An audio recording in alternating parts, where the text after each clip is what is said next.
Qu'est-ce que je veux encore dire? Voilà, je vais terminer là et laisser la parole à Charline. Ah oui, j'avais encore une petite anecdote à dire et alors je clôture. C'est un pharmacien en Flandre. Pourquoi? Et je l'ai dit récemment à des politiciens et des décideurs au niveau des régions et fédérales.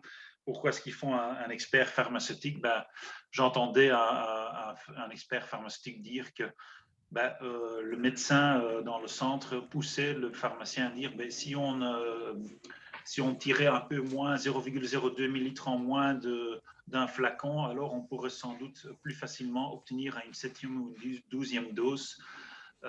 Il faut un contrepoids contre ça pour dire non, chaque Belge a droit à l'entièreté du vaccin et on ne va pas commencer à jouer avec la qualité d'une manière pareille.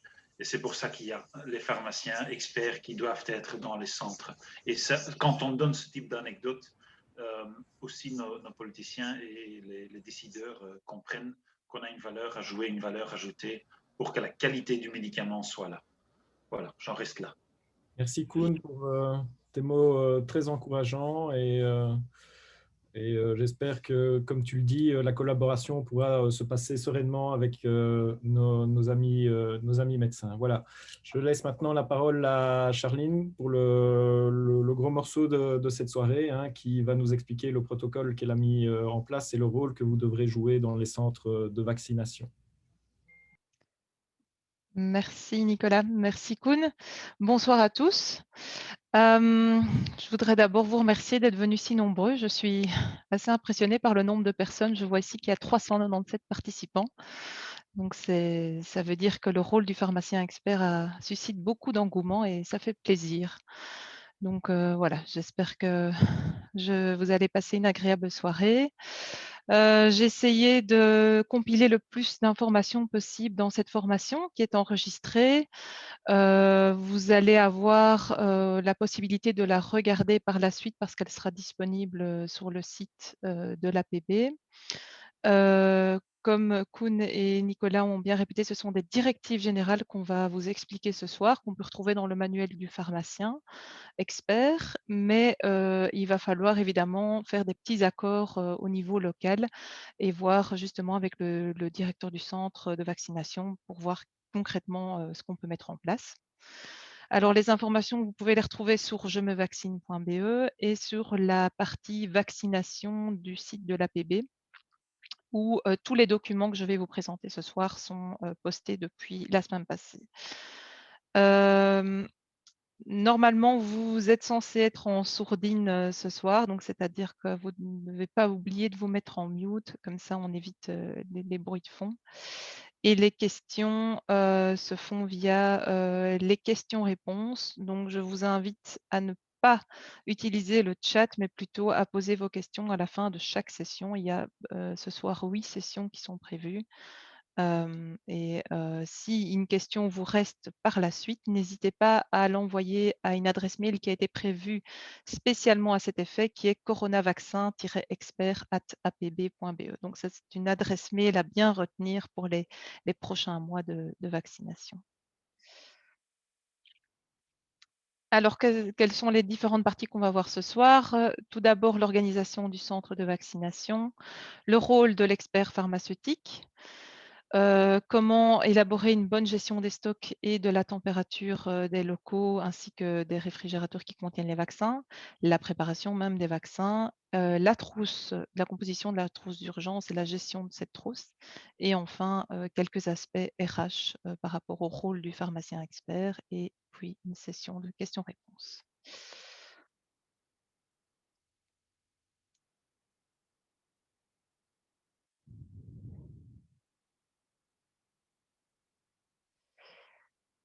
Alors, donc, pour l'organisation du centre de vaccination, je vous ai présenté à peu près ici, à peu près, parce que ça va différer évidemment d'un centre de vaccination à l'autre, la structure d'un centre de vaccination, avec à chaque fois un responsable logistique qui sera responsable du matériel informatique, mais aussi de tout ce qui est matériel, on va dire des tables qui vont permettre à la mise en place d'un espace de préparation, des espaces de lignes de vaccination.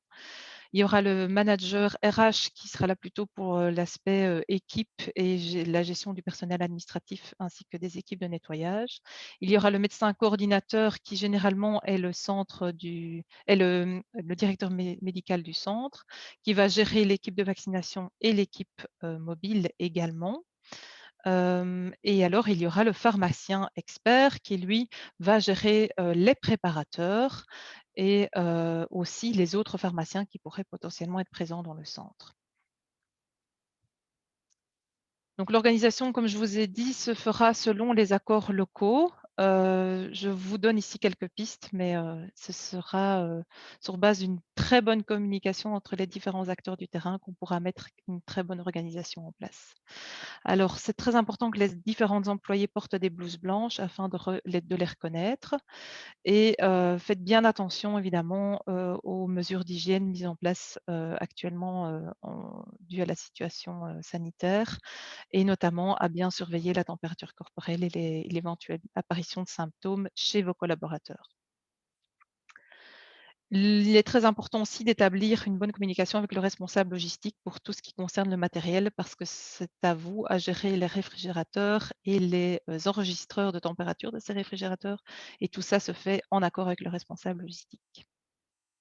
Alors, c'est une petite vue de l'espace de préparation des vaccins. Je ne vais pas m'attarder dessus parce qu'on va revenir après, plus tard, dans la présentation des préparations des vaccins. Mais le point d'intérêt ici à retenir pour ce soir, c'est que cet espace de préparation de vaccins ou cet espace de stockage de vaccins doit absolument être mis sous clé, parce qu'il y a déjà des phénomènes de vol qui sont en train de se produire. On va aller notamment voler les flacons vides pour les remplacer par des faux vaccins. Donc ça, c'est vraiment très, très important d'assurer la sécurité des vaccins qui ont été utilisés. Alors, le matériel que vous allez normalement recevoir au sein d'un centre de vaccination est distribué par différentes entités. On a l'entité fédérale qui va distribuer le matériel de préparation des vaccins, le matériel de vaccination également, avec les vaccins, les aiguilles, les seringues et les diluants nécessaires. Au niveau régional, vous allez recevoir le matériel, notamment 2 à 3 réfrigérateurs médicaux. J'insiste sur le médicaux parce que je sais que l'AVIC a prévu autre chose, c'est-à-dire des simples frigos normaux, mais normalement, on est censé utiliser des réfrigérateurs vraiment à finalité médicale. Normalement, il y aura des enregistreurs de température qui sont prévus. Donc, ils travaillent normalement via un Wi-Fi. Enfin, en tout cas, c'est ce que j'espère parce que c'est ce qu'on a prévu dans le manuel de l'expert pharmaceutique. Mais évidemment, il faudra voir avec le responsable logistique, comme je vous ai dit précédemment. Alors, des équipements de protection seront aussi prévus, du gel hydroalcoolique, des masques de protection buccale, les matériels aussi pour la préparation des vaccins, permettre de désinfecter, des gants, du matériel de vaccination tel que les bassins réuniformes, des pansements. Le traitement des déchets de matériel médical sera aussi prévu, et le matériel d'information. Donc, par le matériel d'information, eh bien, ce sont notamment des affiches d'information et des flyers d'information. Alors, au niveau local, eh bien, les tables, les chaises, les ordinateurs, les supports Wi-Fi, les imprimantes, les labels et étiquettes sont à fixer, on va dire, par l'équipe locale, donc c'est-à-dire par vous. Vous devez voir avec vos collaborateurs et avec le responsable logistique et le directeur du centre qui apporte quoi et comment vous vous organisez à ce niveau-là. Notamment aussi au niveau de la trousse d'urgence et du traitement des déchets non médicaux.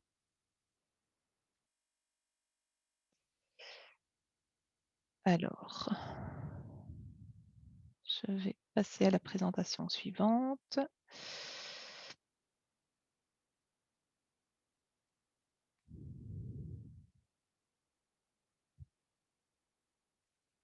Qui est l'explication du rôle de l'expert pharmaceutique. Alors, le rôle du pharmacien expert est divisé en 4 tâches principales. La première de ces tâches, c'est la gestion des stocks d'une manière qualitative, avec une bonne planification des préparations des vaccins. pour qu'on ne tombe jamais à court de vaccins, mais qu'aussi on ne prépare pas trop de vaccins. Une bonne gestion des commandes, idem, ne pas tomber à court et ne pas avoir trop de vaccins en stock qui pourraient justement dépasser la capacité de stockage des réfrigérateurs, et aussi la gestion des vaccins et du matériel de vaccination en soi. Un deuxième volet, c'est la préparation des vaccins avec une assurance qualité qui sera vraiment très importante, puisque c'est là que le pharmacien expert apporte toute son expertise. C'est au niveau de la préparation des vaccins elles-mêmes, avec l'assurance d'une bonne décongélation, d'une dilution aseptique, une préparation des seringues qui se fera de manière conforme, une libération des vaccins préparés avec une bonne traçabilité des vaccins, donc c'est-à-dire que les vaccins seront bien identifiés, qu'on va permettre de pouvoir différencier les types de vaccins qui seront présents dans le centre, puisqu'on aura en même temps, par exemple, du Pfizer et de l'AstraZeneca, donc il va falloir les différencier. Et le pharmacien expert pourra aussi superviser les différents préparateurs. Alors, le pharmacien expert est aussi responsable de la gestion de la qualité par application des SOP, donc les Standard Operating Procedures. Ce sont donc les procédures que nous avons mis au point et qui sont à disposition sur le site de MyAPB. Il devra aussi assurer une bonne gestion de la température dans le local, mais aussi dans les réfrigérateurs. Il sera responsable de la gestion des non-conformités par la tenue d'un registre de non-conformité. La formation des employés également pour les nouveaux préparateurs qui vont arriver sur le terrain et l'enregistrement des erreurs de médication. Il s'assurera aussi qu'il y a un bon suivi du numéro de lot pour Vaccinet pour la personne qui sera responsable de la vaccination en tant que telle. Il est aussi responsable de la disponibilité et de la gestion de la trousse d'urgence. Alors, le cadre qui nous a été donné et nous avons convenu avec la VIC, c'est que dans un centre de vaccination qui comporte par exemple 4 lignes, donc on parle ici d'un petit centre de vaccination, il y aura 2 préparateurs à temps plein et un expert pharmaceutique présent à 0,75 correspondant temps plein, donc à 75% de temps d'un temps plein. Donc ça, c'est ce qui est convenu au niveau de la rémunération et du budget par centre de vaccination avec la VIC. Alors, la préparation des vaccins se fait par différents opérateurs, notamment les infirmières, les médecins, les pharmaciens, mais aussi les assistants. Mais toute cette préparation se fera toujours sous la responsabilité de l'expert pharmaceutique. Donc ça, c'est très important à noter. En tant que pharmacien expert, vous êtes responsable de la préparation et de la qualité de la préparation de ces vaccins. Mais un expert pharmaceutique peut également aussi participer à la dilution, à la préparation de ces vaccins. Donc, très intéressant ici à retenir, c'est qu'il faut absolument conclure des accords locaux avant de lancer le centre de vaccination, veiller à une très bonne organisation par le biais d'une très bonne communication. Cette organisation dépend évidemment de la fourniture des vaccins. Idéalement, il faudrait 2 types de vaccins au maximum par centre pour éviter les confusions et éviter les erreurs entre différents types de vaccins. Et nous vous conseillons en début de journée de faire une petite préparation de départ au moins 30 minutes avant le début de la vaccination. Alors, plusieurs scénarios sont possibles en fonction du nombre de personnes qui sont disponibles dans le centre de vaccination. Le pharmacien expert soit sera seul, soit coordonnera différents pharmaciens experts. Il peut aussi former une équipe de pharmaciens experts en duo ou en trio en fonction du nombre de personnes disponibles sur le terrain. Et il peut aussi y avoir une équipe de pharmaciens qui tournent et qui peuvent être pharmaciens experts à tour de rôle. Donc ça, c'est à vous à mettre en place au niveau local. Les préparateurs, donc comme je vous disais, c'est peut-être des infirmières, des pharmaciens, infirmiers plus pharmaciens, ou alors les assistants en pharmacie et également les stagiaires en pharmacie ont été convoqués au sein des différentes universités wallonnes. Alors, une petite note ici de notre part, c'est que si le pharmacien est préparateur, cela garantit une plus grande présence du pharmacien sur le terrain et donc du coup une plus grande qualité de la préparation de ces vaccins. Alors, pour ce qui est de la rémunération, l'expert pharmaceutique est considéré comme un expert médical et sera rémunéré à hauteur de 80,34 € par heure. Et chaque engagement vaut une rémunération. Pour ces questions de rémunération, je vous invite à les poser tout à la fin de la présentation, quand on parlera des aspects RH. Alors, pour la répartition du travail, soit vous pouvez préparer en parallèle, donc c'est-à-dire 2 fois, donc 2 préparateurs en même temps et un pharmacien expert qui assure le contrôle de la préparation, ou alors de manière consécutive, d'abord le préparateur prépare et puis c'est le pharmacien expert qui prépare et on switch à ce niveau-là, on alterne. Le travail au sein du centre de vaccination doit absolument être flexible, hein. Comme on vous le dit depuis le début, ce sera à s'adapter tout le temps aux nouvelles dispositions du terrain, au niveau aussi du nombre de patients qui vont arriver, peut-être parfois en dernière minute. Donc, voilà, on demande aussi aux pharmaciens experts d'être flexibles à ce niveau-là. Et n'hésitez pas à faire appel au manager RH du centre de vaccination qui pourra permettre une meilleure planification du travail et établir les contacts avec les différents acteurs du terrain, notamment les médecins et le directeur médical. Alors, quelques points d'attention et après je termine cette partie de la présentation. On attend du pharmacien expert qu'il fasse une supervision des préparateurs et donc là-dessous, on comprend la gestion du personnel et un petit peu de coaching, hein, de ces préparateurs pour qu'ils se sentent assez en confiance pour pouvoir fabriquer, enfin pas fabriquer, mais en tout cas préparer les vaccins de manière qualitative.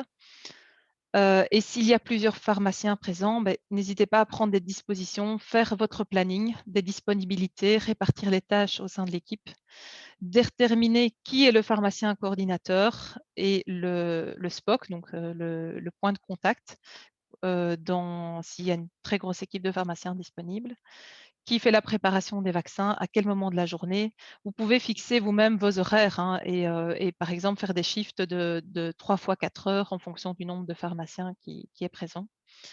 N'hésitez pas aussi à parler de la communication, hein, comment bien communiquer entre vous. Échanger vos numéros de téléphone au début d'une collaboration. N'hésitez pas aussi à parler des clés, hein, puisque justement, je vous parlais que ces locaux sont censés être sous clé. Donc peut-être faire un double des clés, en tout cas faire des accords à ce niveau-là et voir à qui vous allez commander les médicaments, parce que vous allez voir que les médicaments, par exemple, de la trousse d'urgence doivent être commandés auprès d'une pharmacie locale. Donc voir avec quel pharmacien vous allez travailler à ce niveau-là. Ces accords doivent absolument être communiqués le plus possible à la direction, aux autres employés du centre, afin qu'ils sachent qui est le pharmacien coordinateur, qui est le point de contact et sur qui ils peuvent compter en cas de problème. Voilà, je vais passer à la session suivante qui est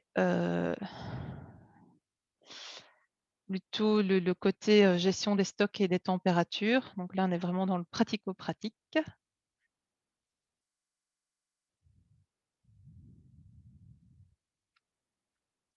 Alors, comment ça va se dérouler de manière générale, hein? Je rappelle ici que c'est vraiment des directives générales et qu'il faudra améliorer et peaufiner, on va dire, au niveau local. La première chose à faire, c'est qu'il faudra commander les vaccins et le matériel nécessaire. Alors, cela se fait soit par une application, soit cela se fait au niveau des hubs. Donc, les points hubs, ce sont les hôpitaux qui ont été désignés pour stocker et décongeler les vaccins de Pfizer notamment et BioNTech. Donc, si on se plonge dans ce côté de commande, vous allez via l'application de commande pouvoir disposer de tout un tas de matériel que j'ai listé ici. Je ne vais pas les détailler, mais vous allez voir que vous allez reconnaître facilement le type de matériel qui correspond vraiment à la préparation des vaccins. Alors, il y a du matériel qui sera livré par le fédéral, par la région également, que ce soit la Wallonie ou Bruxelles, et aussi des matériels qui devra être mis à disposition par les autorités locales. Je pense par exemple aux imprimantes, aux ordinateurs, etc. Alors, pour les commandes, pour les procédures de commande en tant que telles, je vous invite à faire un plan des procédures de commande. Alors, les commandes pour les vaccins, ainsi que le matériel qui correspond, c'est-à-dire les aiguilles, les seringues et les diluants, ont lieu tous les 4 jours. Les autres matériaux nécessaires, c'est 1 fois par mois et c'est selon des procédures de l'AVIC ou de la COCOM. Donc tout ça va être communiqué par le coordinateur du centre. Et donc ça, c'est ici que joue la bonne communication et la bonne collaboration avec le coordinateur du centre au niveau des commandes. Alors les produits d'urgence, donc qui correspondent à la trousse d'urgence, doivent être commandés localement auprès d'un pharmacien local ou auprès d'un grossiste. Il est important aussi de fournir la liste de personnes qui sera habilitée à réceptionner et à passer les commandes en cas de problème. Alors, pour la livraison, donc la réception des commandes et le contrôle de cette réception, la distribution des flacons de vaccins se fait souvent, enfin presque toujours dans des plateaux.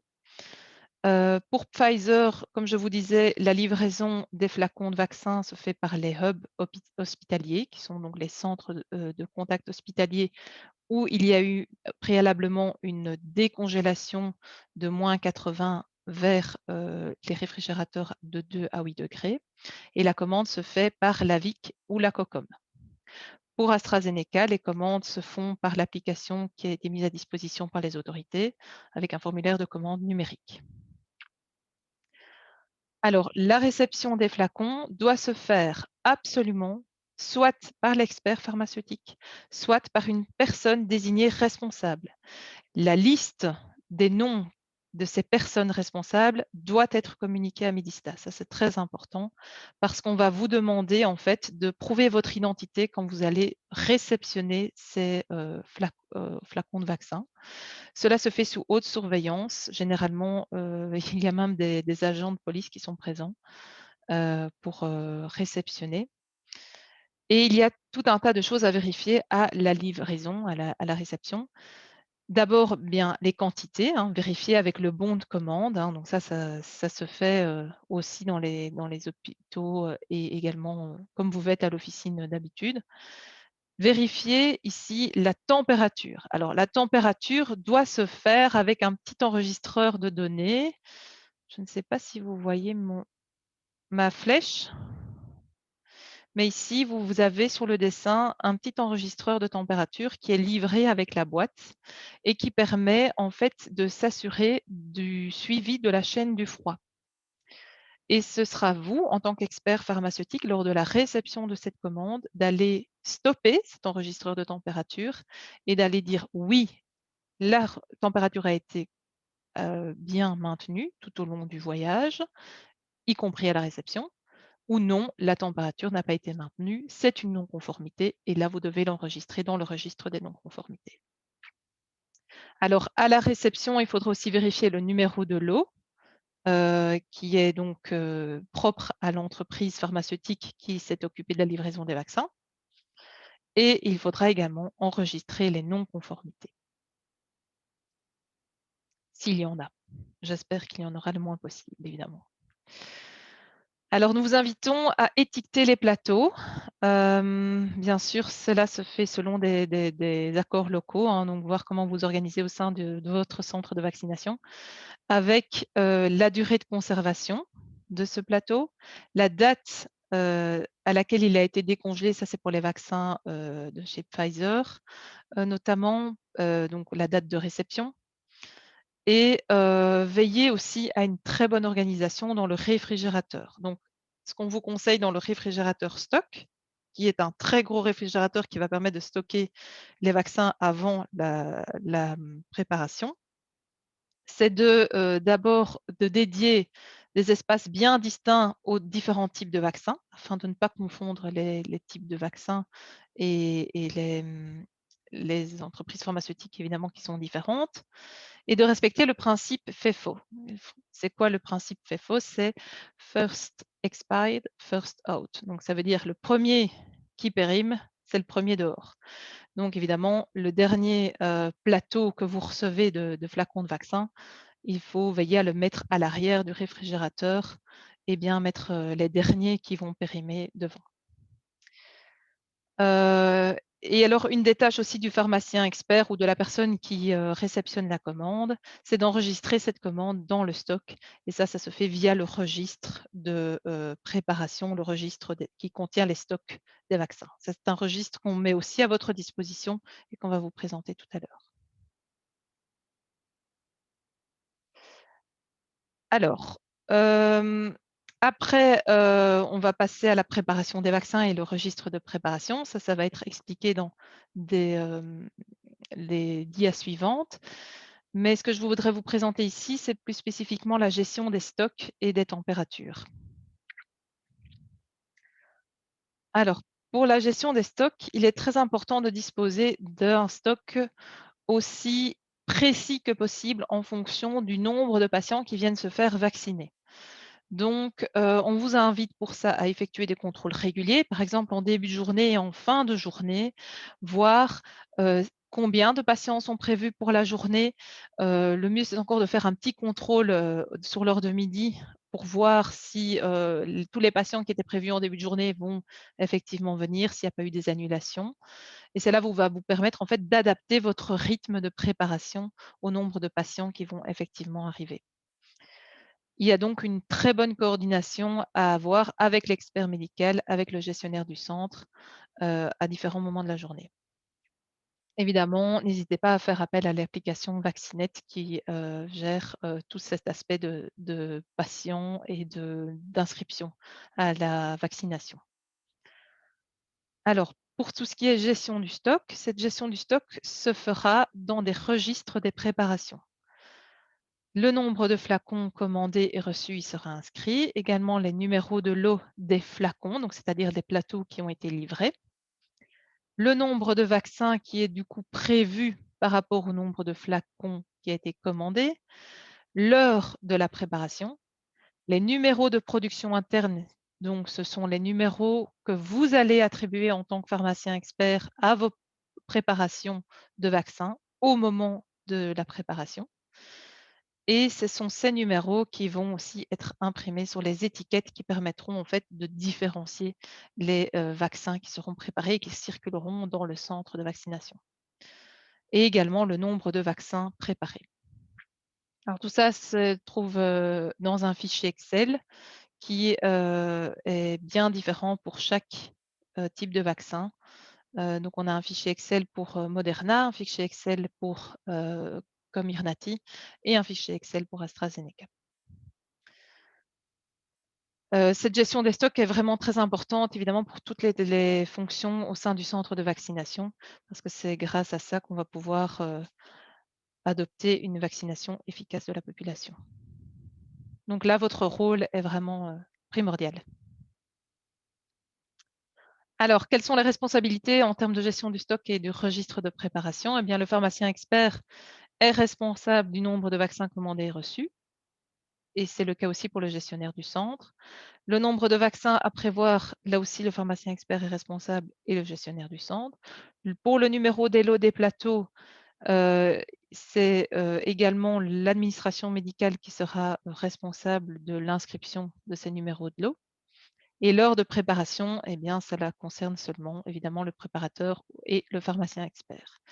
Pour la production et l'étiquetage correct des vaccins préparés, là aussi, la responsabilité se trouve auprès du pharmacien expert et ou du préparateur, ainsi que la bonne gestion du nombre de vaccins préparés se trouve aussi auprès du pharmacien expert. Donc, vous voyez que le pharmacien expert, ici, il a tout un tas de responsabilités qui fait qu'en fait, la vaccination peut se dérouler de manière efficace et surtout d'une manière qualitative. Alors, pour ce qui est de la gestion de la température des réfrigérateurs, le responsable logistique, qui généralement sera aussi le responsable informatique du centre, va prévoir un enregistreur de température par frigo. Normalement, il devrait travailler par Wi-Fi, mais bon, j'espère que tous les centres en auront un. Je sais que ça va être un petit peu compliqué, mais voilà, on fera avec ce qu'on a, comme on dit. Cette procédure des réfrigérateurs, de contrôle des réfrigérateurs, elle a été ajoutée au manuel du pharmacien qui est aussi disponible sur le site de l'APB, comme je vous en parlais au début de la présentation. Et cela va permettre de traiter des différents aspects liés au réfrigérateur, notamment une bonne installation, comment valider un réfrigérateur médical, une bonne maintenance de ce réfrigérateur, une bonne organisation interne, les dérogations, etc. Il est aussi très important d'enregistrer les différentes actions, donc par exemple une maintenance, un nettoyage, un contrôle de la température, ou même aussi un problème qui est survenu avec ce frigo dans le registre frigo. Donc, on a également prévu un registre, un fichier Excel frigo avec toutes les actions qui sont notifiées par rapport au réfrigérateur. Et là, c'est vous aussi, en tant que pharmacien expert, de votre responsabilité d'aller remplir, en tout cas de veiller à ce que ce soit rempli, ce registre frigo. On vous conseille de vérifier régulièrement la température, par exemple 2 fois par jour, matin et soir. Donc une fois en arrivant le matin, pour voir ce qui s'est passé pendant la nuit, et une fois au soir avant de partir, et partir l'esprit tranquille, on va dire, en laissant les vaccins déjà entre bonnes mains, on va dire, au niveau du stockage de la température. On vous invite aussi à définir en interne la procédure en cas d'alarme ou de défaillance. Donc, normalement, en cas d'alarme, et c'est le cas dans les hôpitaux hospitaliers, en cas d'alarme, il y a un SMS ou un mail qui peut être transféré à la personne responsable de ce réfrigérateur. Ça peut être l'expert pharmaceutique, mais ce n'est pas obligé d'être lui, ça peut être le pharmacien qui a travaillé ce jour-là dans le centre de vaccination. Mais c'est à l'expert pharmaceutique de déterminer les mesures à prendre en matière de vaccin. Donc, que se passe-t-il si la température monte au-delà des 8 degrés pendant, par exemple, 2 heures? Qu'est-ce qu'on doit faire? Là, il en va de votre responsabilité. Il faudra également enregistrer cet écart de température et prendre des mesures sur une feuille d'enregistrement. Donc, cette feuille d'enregistrement, c'est le fameux registre dont je vous ai parlé, de noter voilà, l'écart de température et qu'est-ce qu'on a mis en place pour justement assurer une qualité des vaccins qui étaient stockés dans ce réfrigérateur. Donc, par exemple, ça peut être de déplacer le stock de vaccins vers un réfrigérateur de secours qui va permettre du coup de ne pas augmenter la température des vaccins qui étaient stockés dans ce réfrigérateur-là. On vous conseille aussi d'afficher les coordonnées du réparateur sur la porte. Cela se fait via le responsable logistique du centre. Comme ça, si jamais il y a un problème, voilà, vous avez les coordonnées directement de la bonne personne à contacter. Et normalement, un générateur d'urgence est fourni par les autorités locales.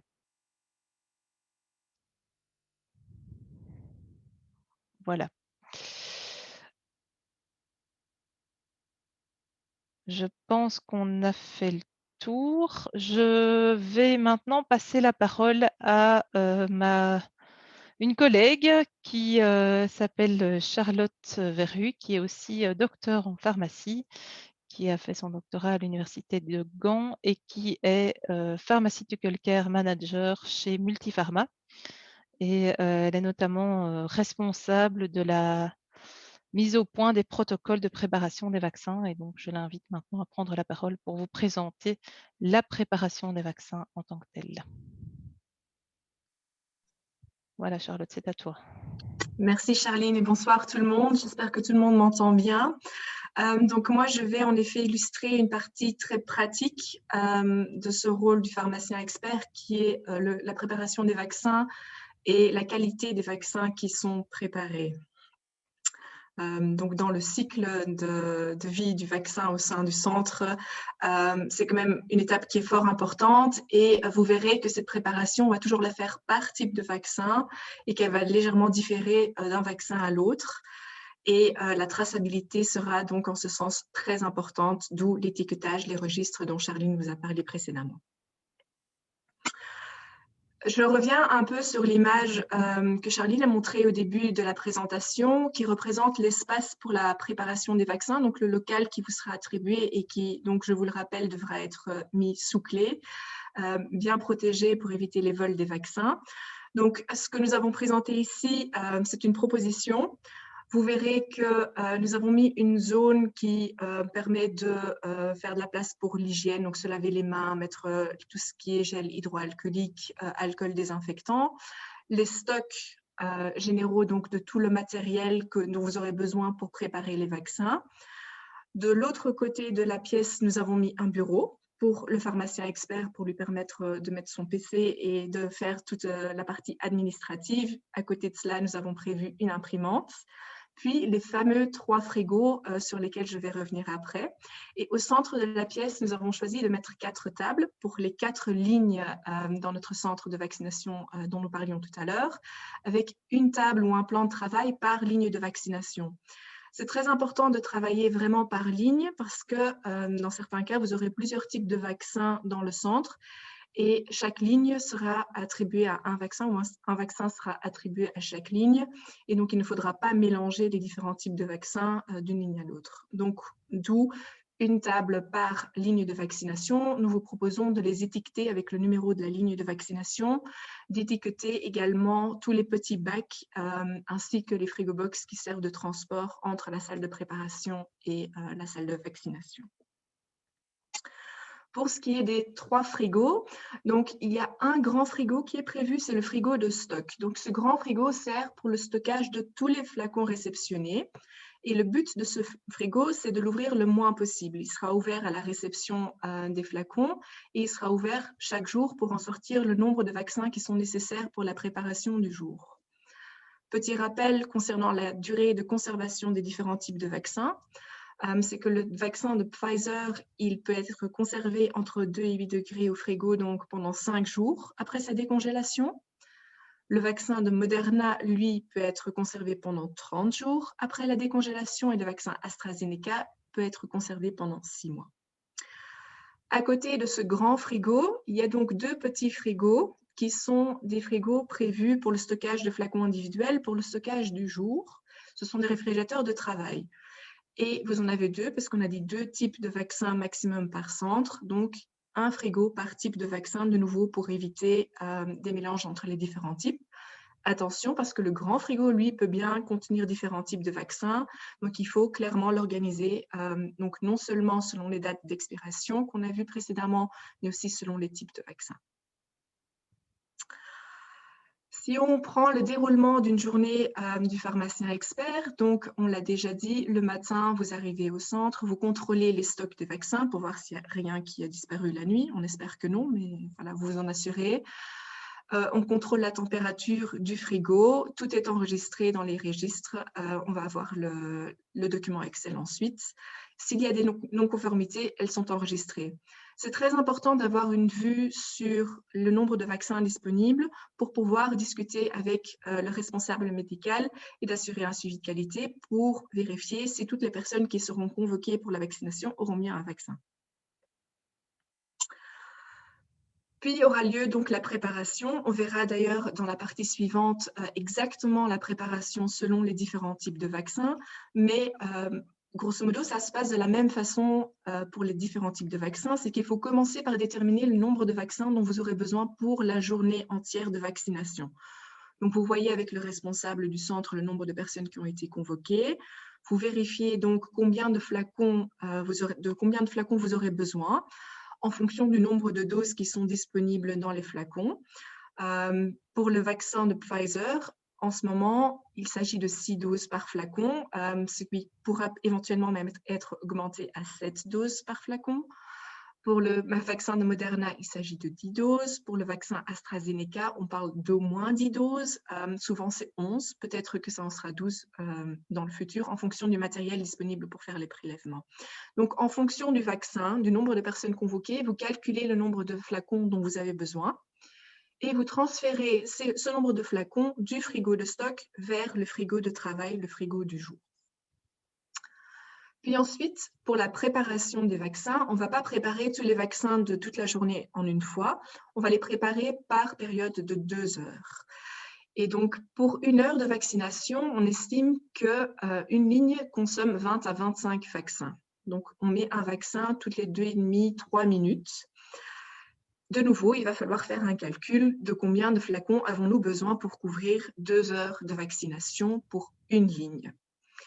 Vous avez fait votre calcul, vous savez combien de vaccins vous allez préparer. Vous pourrez ensuite enregistrer ces données dans le registre Excel. Vous créez un numéro de production, imprimez les étiquettes. Vous rassemblez tous les flacons, le matériel nécessaire. Donc, vous sortez les petits flacons pour la période de 2 heures du frigo. Vous préparez le nombre nécessaire de seringues et d'aiguilles et on pourra commencer la préparation. Les fameuses étiquettes, donc, elles permettront d'identifier le lot du vaccin, la date et l'heure d'expiration du vaccin, qui est 6 heures après avoir percé l'opercule, le type de vaccin et puis le numéro de production interne. Donc, l'exemple qui est mentionné ici, vous voyez le numéro de lot, c'est un vaccin AstraZeneca qui est indiqué en vert, la date de production, le numéro interne en jaune et puis l'heure d'expiration, donc 6 heures après avoir percé l'opercule. Ça permet de tracer les vaccins et en enregistrant le numéro de production ainsi que le numéro de centre dans VaccinNet. Et ça permet aussi au vaccinateur de contrôler si le vaccin est encore utilisable, donc s'il n'a pas dépassé la durée limite de conservation après avoir été sorti du frigo. Voici une vue, je sais que c'est tout petit, sur le registre de préparation. Il est donc disponible, comme Charline l'a dit précédemment, sur le site de l'APB dans la section Corona et vaccination. Vous voyez qu'il y a une feuille par type de vaccin. Il y a le registre des non-conformités, il y a le registre frigo. Et vous pouvez tout faire dans cette Excel, de la commande à la réception, à la préparation du vaccin et à l'étiquetage des différents vaccins qui seront préparés. Je vous invite à aller le parcourir plus en détail, en plus grand, sur votre ordinateur après la présentation.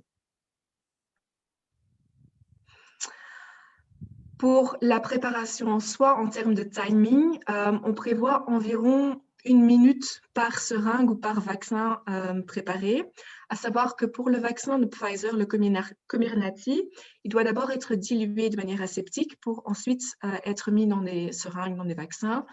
Les vaccins de Moderna AstraZeneca sont tout simplement à préparer, donc il suffit de remplir la seringue, ils ne sont pas dilués auparavant.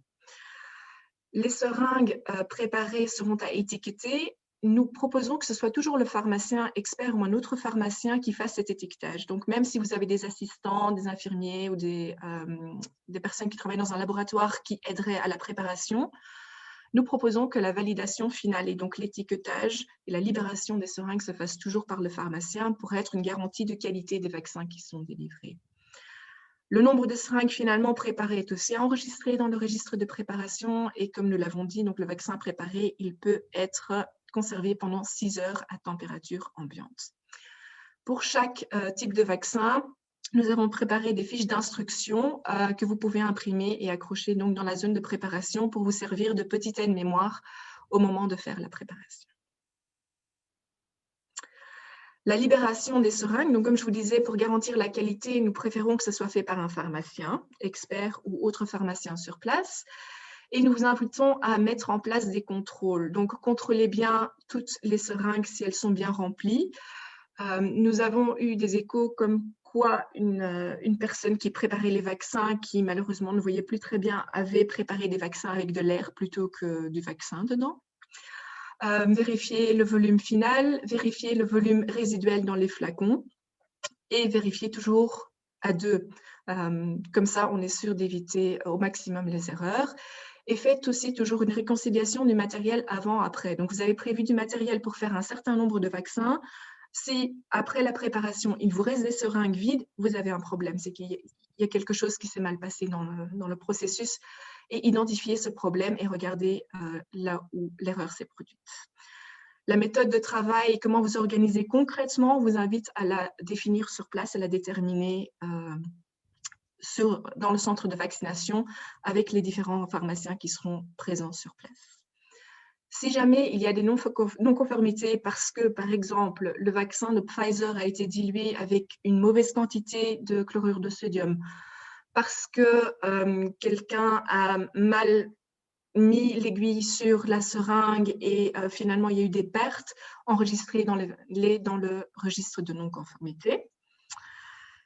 Une fois que les vaccins sont prêts, ensuite on va les collecter ensemble et les regrouper pour le vaccinateur. De nouveau, avoir localement comment vous allez vous organiser pour que tout soit très clair pour toutes les parties qui sont impliquées.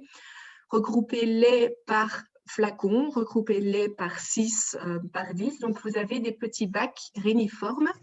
Donc, je ne sais pas si vous me voyez, mais donc des petits bacs comme ça vous seront mis à disposition dans lesquels vous pouvez mettre les vaccins. On vous propose de les mettre donc de manière flacon par 6, par 10, parce que ça permet d'avoir très rapidement une vue sur, OK, ils sont tous pareils, les pistons sont tous à peu près à la même hauteur, ça permet de voir qu'ils ont tous le même volume. Assurez donc un étiquetage clair sur les récipients. Les vaccins sont identifiés avec leur étiquette. Attribuez-leur une couleur à ces étiquettes. Le vaccin AstraZeneca, mettez-lui du jaune, par exemple. Le vaccin de Pfizer, le logo de Pfizer est bleu, mettez-lui du bleu. Et ça permet de voir que vous n'allez pas mélanger les vaccins de différentes lignes entre eux.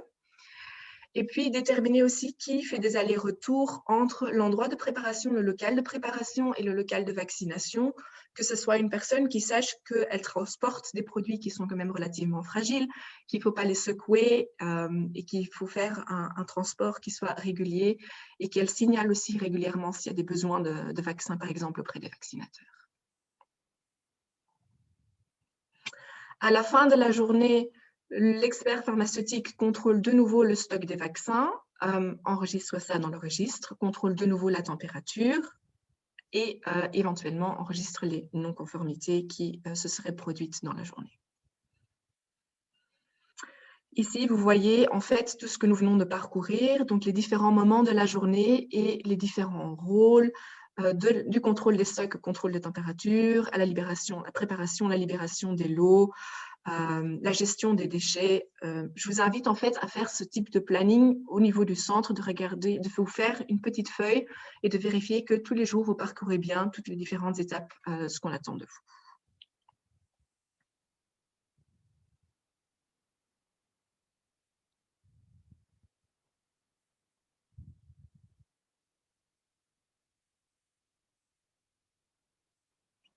Voilà, et donc si tout va bien, nous avons maintenant les instructions plus concrètes, encore plus pratiques pour la préparation des vaccins, et ce, par type de vaccin. Comme je vous le disais, donc elles sont prévues, imprimables à mettre dans la zone de préparation pour vous permettre d'avoir un petit rappel sous les yeux au moment de faire la préparation. Et voici à quoi ressemblera d'ailleurs la fiche. On ne va pas la parcourir comme ça, je vous rassure, on a fait en plus grand dans les slides qui suivent. Donc pour le vaccin de Pfizer, le vaccin Comirnaty, si vous préparez pour 2 heures, pour une ligne de vaccination, vous avez besoin donc de 7 flacons. Donc je vous rappelle, une ligne de vaccination, c'est entre 20 et 25 vaccins par heure. 2 heures, ça fait 40 à 50 vaccins. 7 flacons x 6 doses, ça fait 42 vaccins que vous préparez. Vous vous désinfectez les mains, vous désinfectez les surfaces de travail, donc avec en forme de S, vous mettez d'abord un peu d'alcool désinfectant, vous passez un papier en forme de S pour bien tout désinfecter. Vous préparez tout le matériel pour préparer les vaccins qui correspondent à 7 flacons.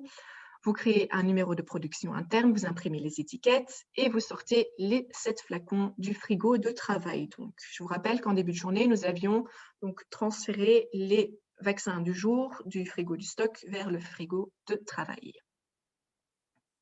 Donc, le matériel dont vous avez besoin pour préparer des vaccins. Alors, j'ai mon petit matériel à côté de moi. Il a déjà vécu un peu, donc vous m'excuserez de la tête qu'il a. Mais donc, on a des petits tampons alcoolisés pour désinfecter les bouchons des vaccins. Nous avons des aiguilles de prélèvement, donc des aiguilles qui sont des aiguilles roses ou rouges pour faire le prélèvement et pour faire la dilution. Nous avons une seringue de prélèvement, une seringue de 2 millilitres. Nous avons des petites flapules de 10 millilitres de chlorure de sodium.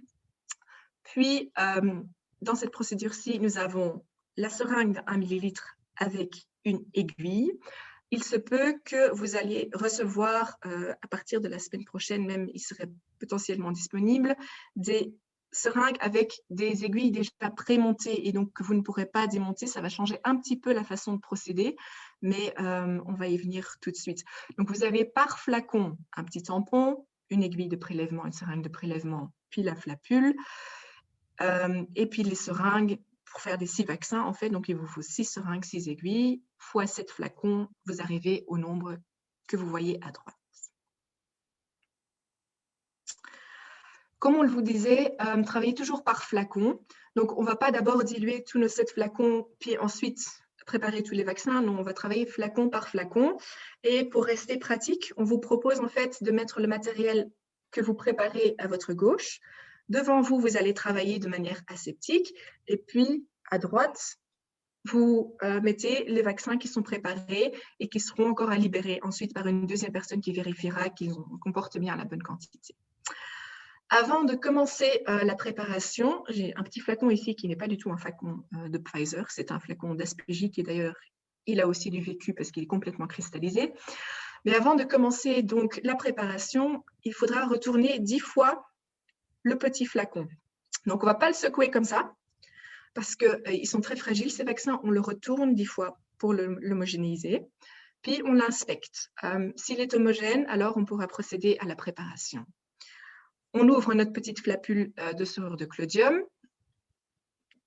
Et puis, on prend notre seringue et notre aiguille de prélèvement pour prélever 1,8 millilitre de chlorure de sodium dans notre petit mini plasco.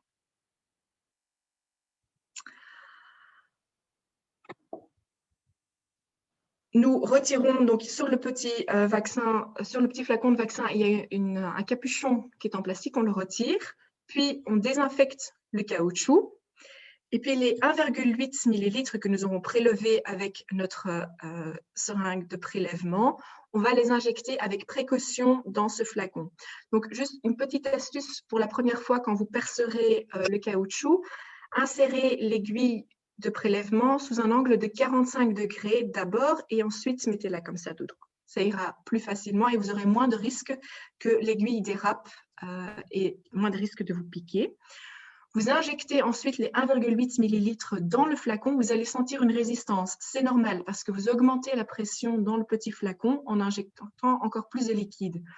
Et donc, vous devrez normaliser la pression d'air en retirant l'aiguille de la partie liquide dans le flacon. Donc, vous la laissez toujours dans le flacon, mais vous la retirez de la partie liquide, vous la mettez dans l'air du flacon et vous lâchez le piston.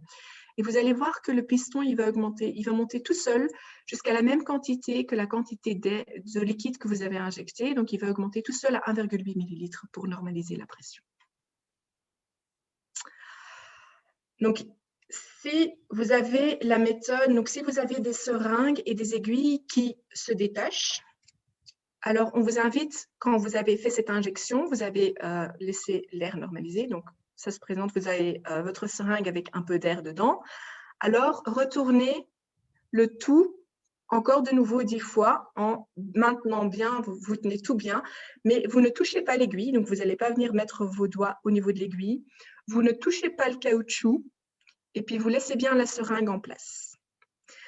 Au cas où vous n'avez donc pas ces seringues et ces aiguilles qui peuvent se dissocier, et au cas où vous aurez des seringues avec des aiguilles prémontées, alors vous pouvez retirer cette aiguille et mélanger du coup comme ça. Mais de nouveau, ne pas aller mettre votre doigt sur le caoutchouc. Vous tenez le flacon sur les côtés.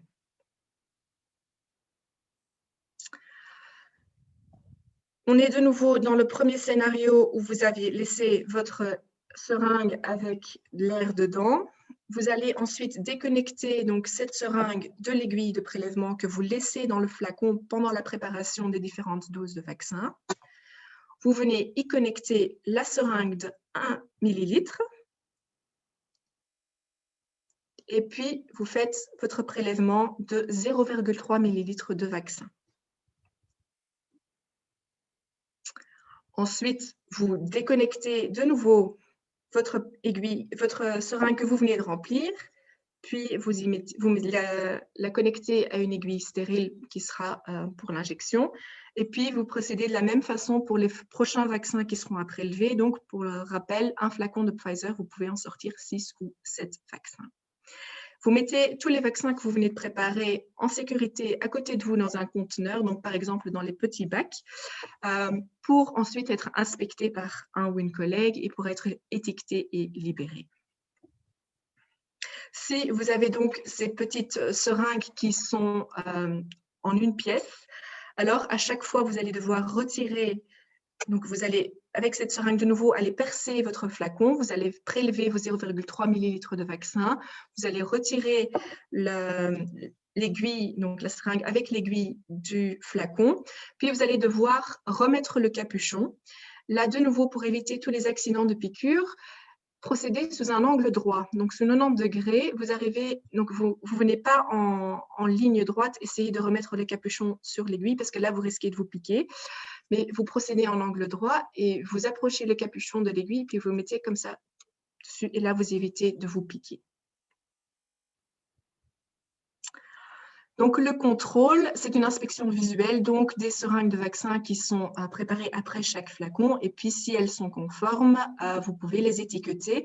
Pour l'étiquetage, un petit conseil pratique que les vaccinateurs nous ont donné, mettez pas l'étiquette à côté de cette partie où vous pouvez mettre les doigts, parce que les vaccinateurs, ils mettent les doigts aussi. Donc, vérifiez à pouvoir voir la ligne de 0,3 millilitres ou de 0,5 en fonction des vaccins.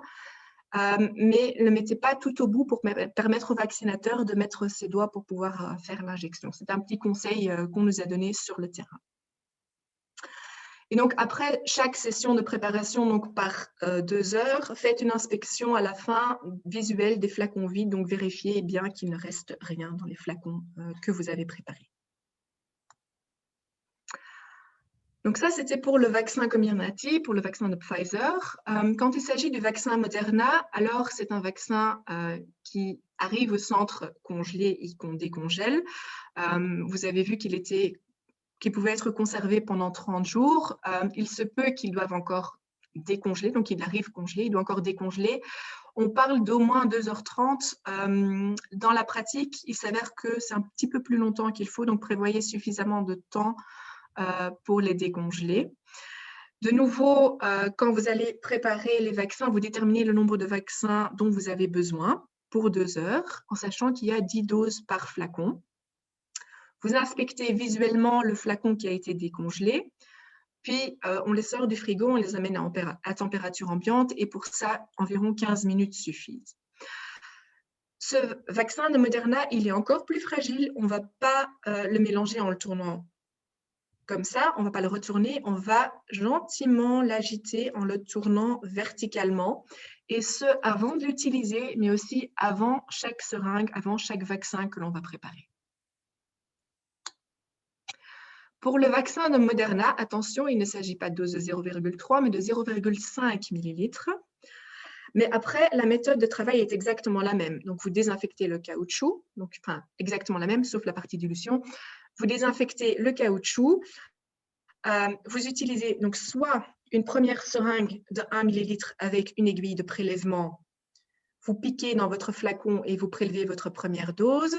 Puis, vous laissez l'aiguille de prélèvement en place dans le flacon et à chaque fois, vous changez la seringue. Soit donc vous avez des unités, donc des seringues et des aiguilles qui forment une seule unité. Et dans ce cas, à chaque fois, vous allez devoir repiquer le flacon pour faire le prélèvement. Et comme je vous disais, vous agitez très doucement, donc en effectuant une rotation entre chaque vaccin que vous allez préparer. Le vaccin AstraZeneca est encore plus simple. De nouveau, on détermine le nombre de vaccins qui sont nécessaires. En sachant qu'il y a minimum 10 doses par flacon, on arrive facilement à en sortir 11, éventuellement même 12 si on a le matériel adéquat. Il s'agit de nouveau de doses de 0,5 ml. Vous désinfectez le caoutchouc, vous utilisez une seringue d'injection puis l'aiguille de prélèvement et prélevez la dose en changeant à chaque fois la seringue et en laissant l'aiguille dans le flacon, ou à chaque fois vous piquez le flacon avec la seringue qui a l'aiguille qui est déjà montée dessus. Donc, quelques petits points d'attention. Donc, assurez d'avoir un suivi régulier de la température des frigos et du stock des flacons. Tenez toujours compte du temps de décongélation du vaccin Moderna si jamais vous arriviez à l'employer. Agitez très doucement tous les flacons parce que les vaccins sont quand même fort fragiles. N'oubliez pas de désinfecter les bouchons en caoutchouc. N'y mettez pas vos doigts. Ne mettez pas non plus vos doigts au niveau des aiguilles. Et entraînez-vous chez vous. C'est un bon conseil que je peux vous donner. Nous l'avons fait dans le centre de vaccination ici aussi, entre pharmaciens experts. On a pris des petits flacons d'Aspégique, on a pris des petites flapules de chlorure de sodium, on s'est entraîné avec quelques aiguilles, quelques seringues pour avoir ces techniques que nous ne pratiquons pas au quotidien pour les avoir bien dans les doigts avant de commencer.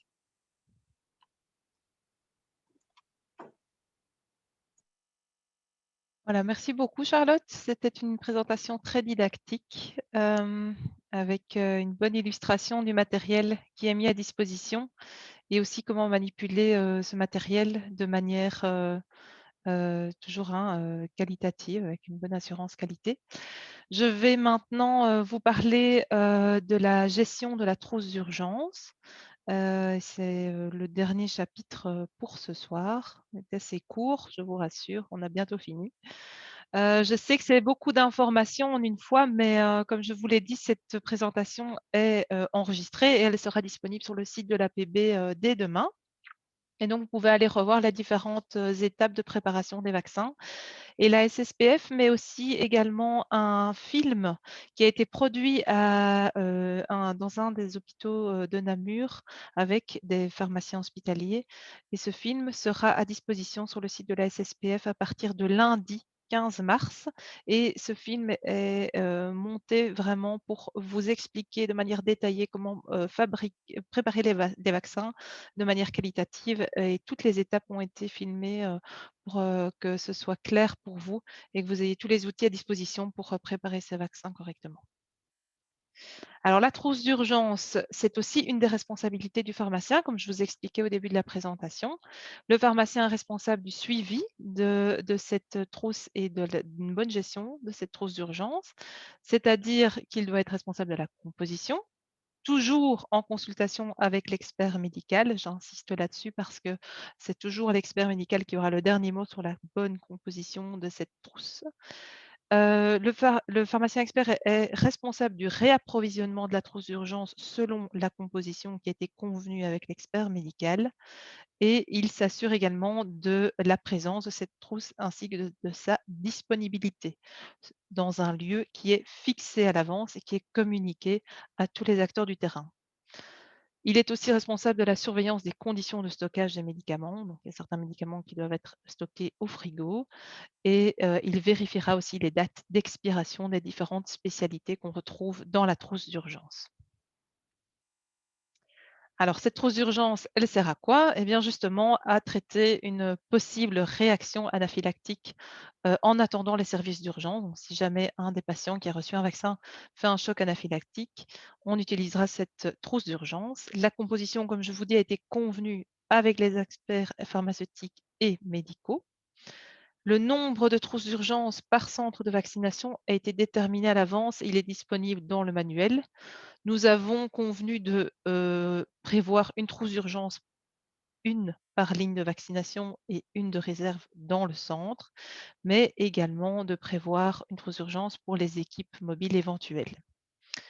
Alors, par ligne de vaccination, nous avons convenu de prévoir 2 ampoules d'adrénaline et 10 ampoules de réserve dans un endroit aussi fixé à l'avance. Maintenant, nous vous invitons à déterminer localement le nombre de trousses d'urgence disponibles. Ce que nous vous proposons ici, mais voilà, ça reste une proposition générale et ça, c'est à adapter en accord avec le directeur médical. Donc, de bien déterminer le nombre de trousses par ligne de vaccination, par équipe mobile et dans la réserve. Nous vous invitons aussi à prendre des dispositions locales pour tout ce qui concerne la composition. Est-ce que ce seront des ampoules d'adrénaline? Est-ce que ce seront plutôt des stylos, des pipènes? Voilà, ça c'est à vous à convenir avec le directeur médical en fonction de ses préférences, on va dire, en matière de traitement de choc anaphylactique. Et pour toutes les commandes, hein, c'est ce que je vous disais au début de la présentation, les commandes de cette trousse d'urgence se font par circuit local, donc c'est-à-dire via le pharmacien local, donc le pharmacien de quartier ou le grossiste éventuellement, et avec les prescriptions du médecin du centre. La composition de cette trousse se fera sur le budget du centre de vaccination. Alors, pour les premiers secours, la responsabilité, elle est chez l'expert médical. Donc, vous n'êtes pas responsable en cas de premier secours à administrer à un patient. Mais ce dont vous êtes responsable, c'est d'approvisionner la trousse d'urgence via la pharmacie locale. Alors, ça, c'est une vue d'ensemble de la composition minimale que nous vous conseillons pour la trousse d'urgence. Évidemment, celle-ci peut être revue par l'expert médical qui est présent dans le centre de vaccination. Donc, nous vous proposons d'avoir à disposition 2 ampoules d'adrénaline par ligne de vaccination, des seringues pour l'administration de cette adrénaline, des aiguilles, des antihistaminiques oraux, du solumédrol, des aérosols doseurs de salbutamol, des incubateurs et des masques pour en cas de voilà d'accident qui nécessite ici peut-être par exemple de l'oxygène, de la méthylprénisolone et le matériel pour placer une voie périphérique. Nous vous conseillons également d'avoir à disposition du Valium ou du Temesta Expedate, mais aussi, et ça normalement c'est prévu par les autorités locales, un défibrillateur AED. Alors, nous vous conseillons, c'est de faire un listing de cette trousse d'urgence. Donc, qu'est-ce qu'il y a dedans, les produits, la quantité, la date d'expiration, et de mettre ce listing dans la trousse d'urgence. Donc, carrément, de mettre ce papier dans la trousse d'urgence qui va vous servir en fait de contrôle pour voir si tout est encore présent et s'il n'y a pas de produit qui a expiré entre-temps. Lorsque la trousse d'urgence est utilisée pour un des produits, le pharmacien expert doit être informé et ce sont les experts pharmaceutiques qui vont renflouer via le circuit qui a été convenu. La localisation, comme je vous le disais, elle doit être connue de tous, y compris du personnel médical, mais aussi du personnel administratif. Et c'est à discuter donc localement, voir où vous la mettez. Il y a des médicaments qui doivent être conservés au réfrigérateur avec les seringues et les aiguilles nécessaires, mais nous vous conseillons d'utiliser un réfrigérateur qui se trouve à l'extérieur de la salle de préparation pour ne pas confondre entre les réfrigérateurs à vaccin et les réfrigérateurs avec les médicaments de la trousse d'urgence. Voilà, je pense que c'est fini pour ma partie. Je vais maintenant laisser le mot à Nicolas qui va vous parler des aspects plutôt RH, donc par rapport au statut, assurance, rémunération, etc. des experts pharmaceutiques. Donc, il y a une force qui a fait agir sur cette outre. Cette force agit aussi entre les deux groupes. Merci, merci Charline. Oui, je rappelle que les informations qu'on a ici, c'est des informations qu'on a eues de la VIC, mais comme l'organisation a été déléguée au Cercle de médecine générale, il faut revoir et certainement accorder vos violons avec le responsable du Cercle de médecine générale, le comptable ou le coordinateur de ce centre de vaccination. Les données qu'on a ici, c'est pour la phase 1B et 2 de vaccination. Ce qui se faisait avant ne rentrait normalement pas dans ces données. Donc, la phase 1B et 2, c'est la phase grand public. Donc, la charge de travail en moyenne est de 3/4 temps plein. Donc, ça représente 6 heures par jour en moyenne. Pour les grands centres, il est prévu budgétairement, je rappelle que c'est d'un point de vue budgétaire, un équivalent temps plein, et pour les petits centres, il est prévu un 3/4 temps plein. Encore une fois, il faut être assez flexible hein, sur la charge de travail. Il faut voir et avec le responsable du centre comment vous vous organisez. Le pharmacien ne doit pas être là pendant toutes les heures d'ouverture du centre, mais il faut pouvoir s'organiser pour répondre à toutes les normes de qualité comme Charline et Charlotte nous l'ont présenté. Il est prévu donc une rémunération de 80 € par heure pendant les heures normales et 119 € par heure pendant les week-ends et les heures au-delà de 18 heures. Vous concluez un contrat avec le centre, encore une fois via le cercle de médecine générale. 3 types de contrats peuvent vous être proposés, soit sous statut indépendant si vous êtes indépendant, soit sous statut détaché si vous êtes employé, ou encore sous statut intérim. En ce qui concerne la responsabilité civile, une assurance a été contractée par la région wallonne pour tous les centres de la région wallonne chez ETIAS. Attention ici au fait que vous êtes couvert pour la fonction de pharmacien expert. Il faut encore demander si vous êtes couvert pour les autres fonctions, c'est-à-dire que si vous devenez piqueur ou préparateur, normalement, ça n'a pas été prévu dans le contrat avec ETIAS. Je rappelle aussi qu'il est beaucoup plus prudent d'avoir une RC professionnelle à soi, au cas où la RC de la région wallonne se retournerait contre vous dans le cadre d'une responsabilité. Nous savons que Curalia, Baloise ont déjà adapté leur contrat avec une extension de garantie pour les pharmaciens qui travailleraient comme pharmaciens experts dans les centres de vaccination. Donc, pour ces courtiers-là, il n'y a pas de problème. Pour les autres, nous ne savons pas et je vous conseille de vous renseigner auprès de votre courtier si vous n'avez pas d'assurance chez Curalia ou à la Baloise. Enfin, la principale obligation aussi, c'est d'être,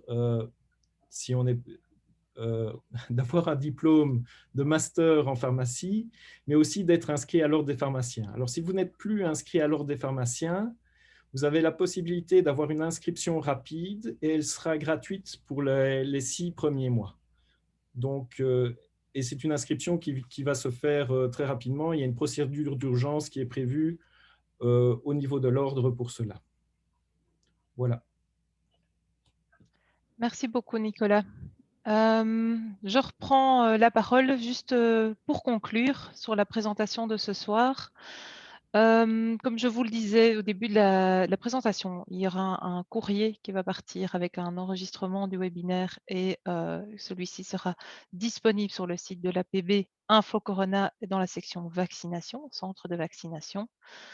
Si vous avez d'autres questions sur la vaccination en tant que telle, avec les dernières prérogatives et les derniers conseils du Conseil supérieur de la santé, vous pouvez vous référer au site www.jemevaccine.be. Si vous n'avez toujours pas trouvé votre question, nous allons vous proposer de consulter des listes de questions-réponses qui seront bientôt disponibles aussi sur le site de l'APB. Et alors, ça, c'est une petite proposition qui vient de moi, c'est de faire un groupe de soutien, une sorte de groupe de discussion sur Teams. Voilà, je vous propose la plateforme Teams parce qu'elle est assez intuitive et qu'on l'a à disposition ici à l'APB. Il suffit en fait de communiquer vos adresses mail auprès de vos unions professionnelles locales. Et sur base de vos adresses mail, on peut vous rajouter dans un groupe de soutien Teams qui rassemble tous les pharmaciens experts de Wallonie et Bruxelles. Et cela nous permettra en fait d'échanger sur nos expériences qu'on a sur le terrain, de faire part de vos expériences, qu'elles soient positives ou négatives. On vous encourage surtout à faire part du positif, évidemment, montrer ce que vous avez mis en place, prendre des photos de comment vous réalisez vos préparations, vos étiquetages. Voilà, c'est une invitation que je vous fais ce soir. Je pense qu'on a tout à gagner à partager ce genre d'expérience et cela permettra aussi de donner une image positive du secteur en ce moment. Si vous avez des questions sur la préparation des vaccins et sur la présentation de ce soir que vous ne pouvez pas poser ce soir, je vous invite encore également à bien retenir cette adresse mail importante, coronavaccin-expert@apb.be, et nous tenterons alors de répondre à vos questions en fonction du nombre de questions qu'on reçoit, bien évidemment. Je me permets de conclure ici et puis je passe le mot à Alain Chasper, qui est secrétaire général à l'APB, pour conclure la présentation. Je voudrais insister sur la plus-value en fait du pharmacien expert, qui est un rôle très important que vous pouvez jouer et qui va permettre de différencier le rôle du pharmacien au sein du centre de vaccination. Vous avez un rôle légitime qui est bientôt reconnu par la loi, comme Koen l'a expliqué.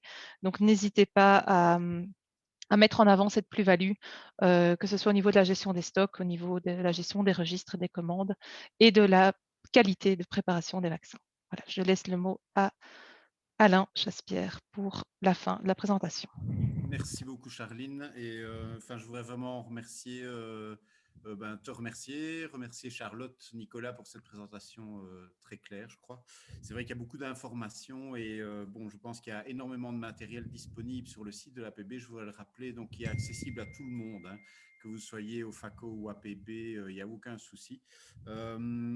Je veux aussi vous remercier, vous, parce que franchement, voir qu'il y a 400 pharmaciens à ce type de webinaire, c'est un signal, je vais dire, presque politique fort, hein, dans la situation actuelle. C'est montrer vraiment que les pharmaciens s'engagent pour une meilleure qualité dans les centres de vaccination.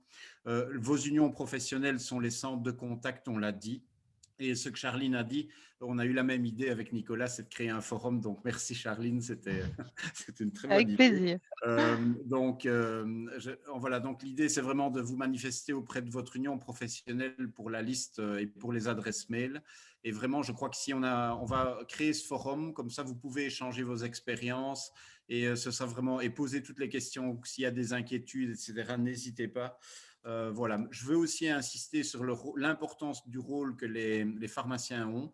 On a eu une concertation, Nicolas et moi, avec Guy Delray, qui est le président des FAC, donc les cercles de médecine générale, et il nous a fait part de toute une série de, je suis perturbé par le chat, de toute une série de problèmes qui se passaient, des erreurs de manipulation par des infirmiers, des erreurs de dilution, des flacons qu'on avait sortis du frigo puis qu'on remettait après, un peu du grand n'importe quoi. Donc, il y a un rôle vraiment majeur pour vous. Vous êtes habitué de travailler dans des process de qualité et c'est vraiment l'opportunité de montrer ce que fait le pharmacien. Je rappelle que vous êtes en contact avec des infirmiers, des médecins et d'autres professionnels potentiel de la santé et c'est vraiment une très chouette opportunité. Donc, je vous remercie vraiment pour votre engagement. Je crois qu'on aura, quand tout se passera bien et que les pharmaciens auront montré leur plus-value, on méritera vraiment un grand merci de la part des autorités politiques. Je vous souhaite beaucoup de courage et il faut vraiment se serrer les coudes et n'hésitez pas à partager entre vous vos expériences, parce que c'est comme ça qu'on va pouvoir le mieux progresser, je crois. Voilà, bon courage, n'hésitez pas à relire le matériel avant de vous lancer dans l'opération. Les phases se mettent en œuvre dans les centres de vaccination, mais ça démarre en douceur. Il y a déjà des centres qui ont bien démarré, mais la plupart vont démarrer dans les jours prochains. Et en tout cas, la phase 1B, je rappelle qu'au départ, elle était prévue pour le 1er avril, le 2 avril. Et donc, il y a toujours moyen de vous... de vous mettre, et je pense que quand vous serez dans le bain, les difficultés, elles seront, aujourd'hui il y a beaucoup d'infos, mais vous allez vous mettre et je pense que ça ira très bien. Merci beaucoup à tout le monde et bonne soirée à tous. Merci beaucoup Alain.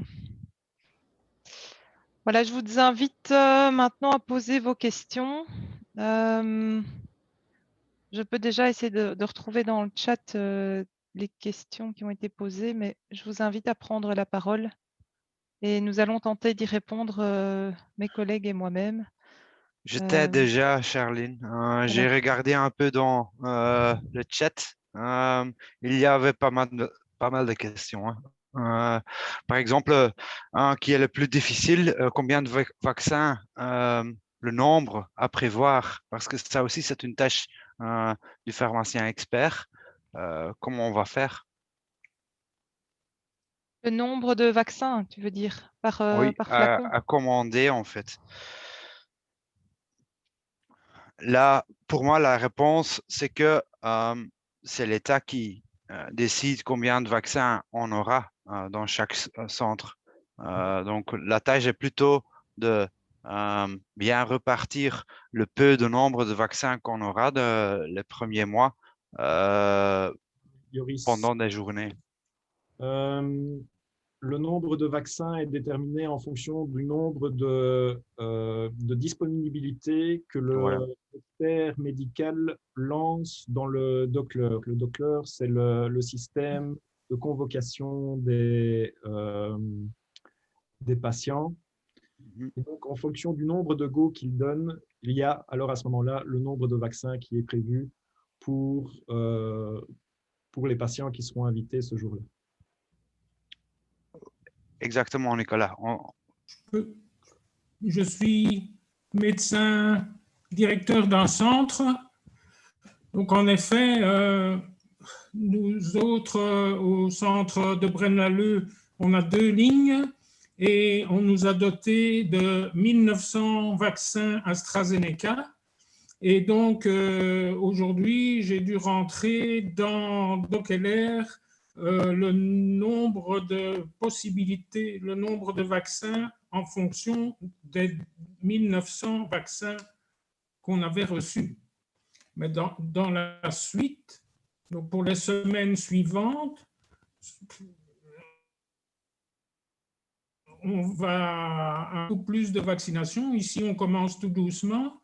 Et puis, à partir de mardi prochain, on aura des journées entières. Donc, on sera fourni en fonction des 200 doses de vaccins, ou de 480 doses de vaccins nécessaires par jour.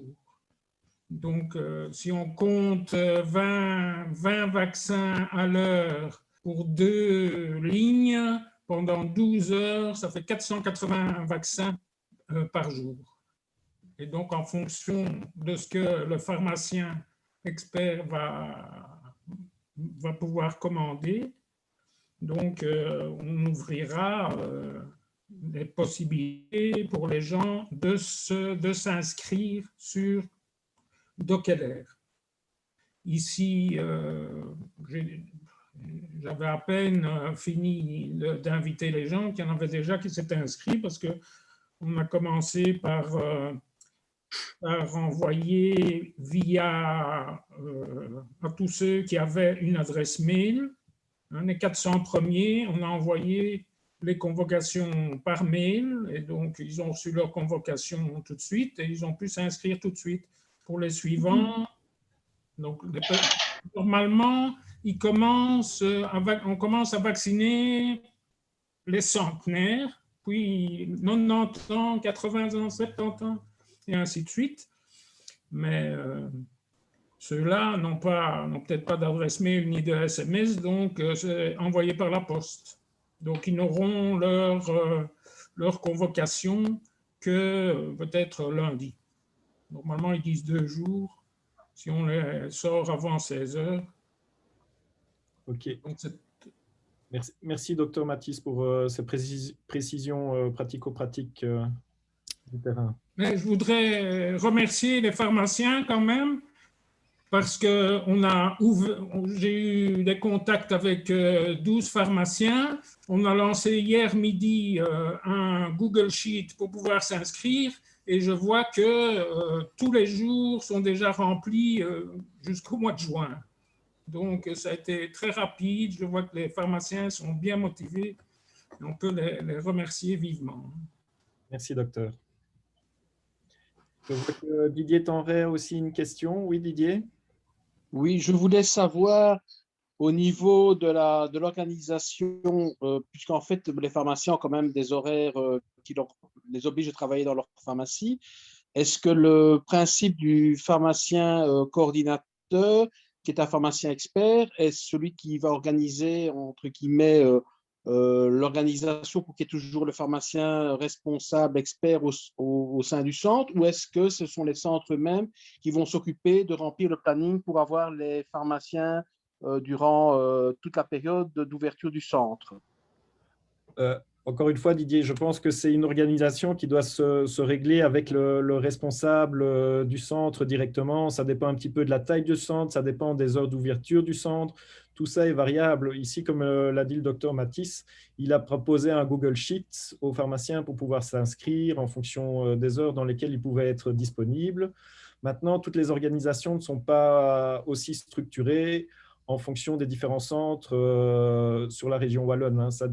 C'est malheureusement à vitesse variable en fonction des directeurs de centre. Hein. Moi, j'aurais une question. Je suis le pharmacien à Caillard, à Schaerbeek, à Bruxelles. Et en fait, il y a un centre de vaccination qui va ouvrir ici au Crossing lundi prochain.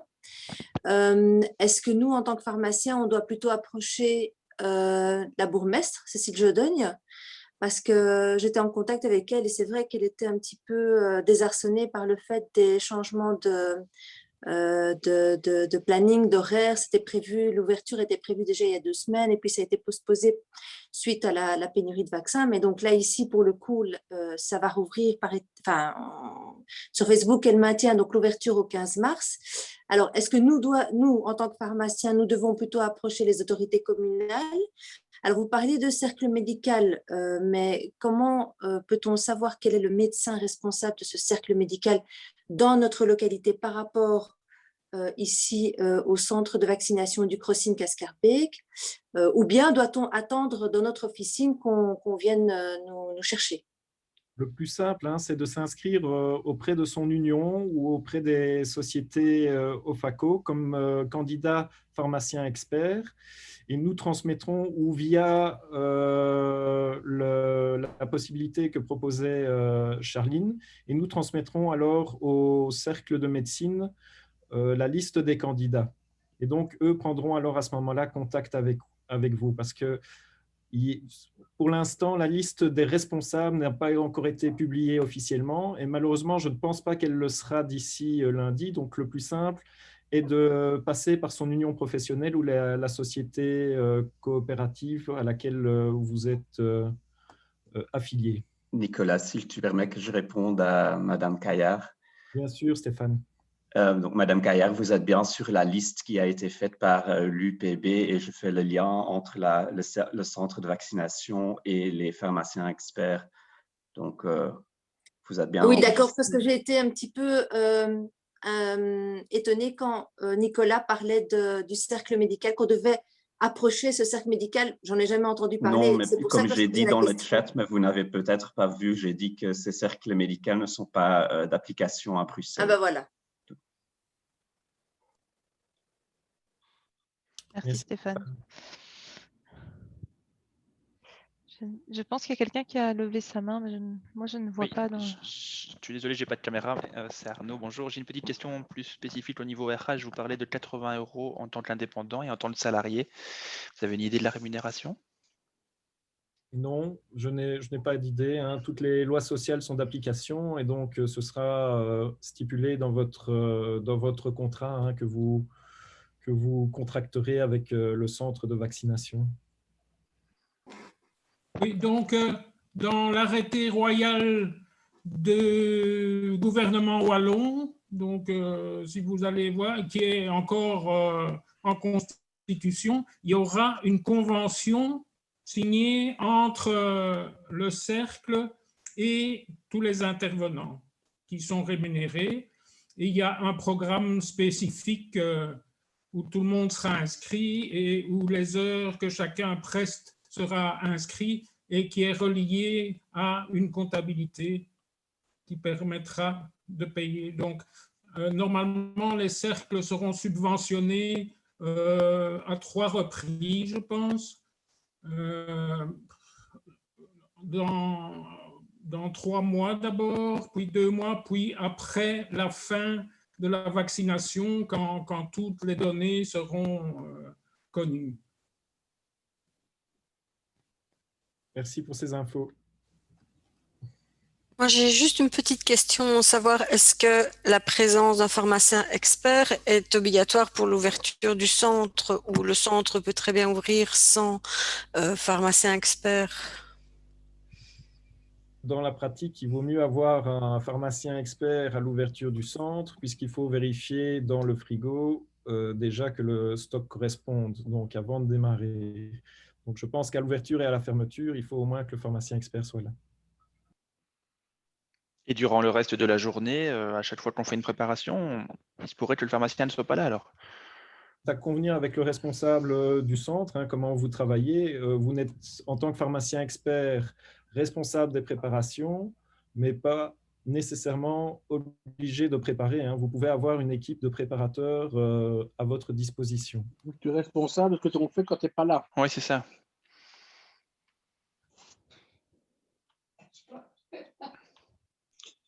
Merde, j'ai vraiment entendu. Je n'ai pas entendu. Qu'est-ce que tu disais?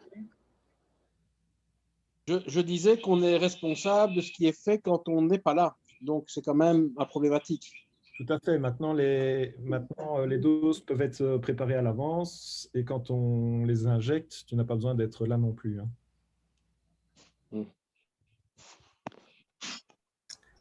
Bonjour.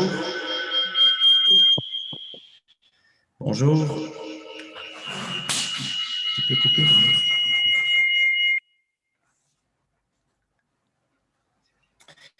J'avais deux questions. Qui est nommé au niveau de l'IT? Et alors, la deuxième question, j'étais un peu surpris. Vous parlez de tablier blanc au niveau des centres. Je pense qu'au niveau de la réglementation, on doit travailler avec des tabliers jetables. Oui. Oui, vas-y. Je ne sais pas, il y a quelqu'un qui a parlé, je pense que c'est Magali peut-être.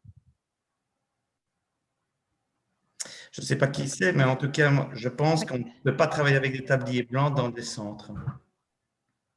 Moi, on m'a dit blouse chirurgicale m'a été communiqué. Mais je pense que ce n'est pas possible parce qu'on a un problème au niveau aseptique. Moi-même, j'ai dû m'occuper d'un autre centre au niveau de la Commission européenne et on ne peut pas travailler avec des tabliers blancs. Donc, je voudrais savoir si effectivement on peut travailler avec des tabliers blancs, ce que je ne pense pas, parce qu'on a un problème d'aseptique. Et alors, le deuxième, c'est l'IT. Je me permets, Daniel, de vous répondre pour le tablier. Bonjour. Bonjour, Joris. Hey. C'est pas stipulé en fait. Si vous estimez que c'est nécessaire d'avoir un tablier jetable, ça sera en tout cas aussi bien qu'un tablier normal, mais il n'y a rien stipulé pour ça. Ok, mais au niveau, vous savez que je travaille également au niveau de la Commission européenne et là, il est interdit de travailler avec des tabliers blancs au niveau de la vaccination. Donc, c'est ça que je ne comprends pas, la différence entre eux et nous. C'est un détail, Daniel. Le plus important… C'est parce que demain, j'ai une réunion avec le centre d'Anderlecht et je voulais savoir si c'était une chose importante ou pas. Bon, ben, si vous estimez que ce n'est pas important, ce n'est pas grave. Mais Daniel, l'ACOCOM prévoit des blouses jetables. Oui, justement. C'est pour ça que j'étais un peu surpris. Bonjour, Monsieur Timperman, et merci encore pour tout ce que vous avez fait pour moi. Mais donc, j'avais cette question parce que demain, j'ai une réunion à 14 h. Je voulais être sûr que je ne me trompais pas. Voilà, c'est tout. Je pense que ça dépend des régions aussi et de nouveau, ce sont des dispositions locales qui sont différentes soit de région en région, soit de centre à centre. Donc, voilà, et qui nomme le responsable IT? Parce que donc, j'ai bien compris que il y avait quand même une responsabilité au niveau de l'enregistrement. Qui est la personne qui est désignée? Qui s'occupe de cette désignation? Ça doit être le directeur du centre médical. Mais… Non, c'est la région qui a fait des soumissions pour… tout dépend des centres, parce qu'il y a des centres, si on veut, qui sont gérés par des privés et des centres qui sont de la commune. Et donc, il y a chez nous, par exemple, c'est Proximus qui a été désigné pour l'IT et qui a déjà installé les ordinateurs et la Wi-Fi. Donc, merci. il y a une désignation d'un responsable IT. Si j'ai bien compris, la région a également fait des soumissions de marché public pour voir aussi à qui on allait Ouais, donner c'est ça, cette la soumission responsabilité. un marché public. Voilà. Ok, merci. Marie-Astrid a une question. Oui, bonsoir. Tu disais, Nicolas, tout à l'heure que les centres allaient ouvrir normalement lundi.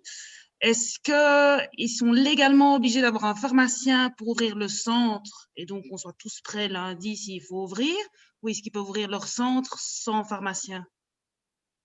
Légalement. Je ne connais pas les dispositions légales, hein, mais je pense qu'il faut travailler en collaboration avec les médecins, c'est le plus facile, hein. De toute manière, les responsables de centre prendront contact avec les pharmaciens s'ils n'ont pas de pharmacien à leur disposition d'ici lundi. Lundi, de toute façon, comme l'a dit le docteur Matisse, on commence progressivement, hein.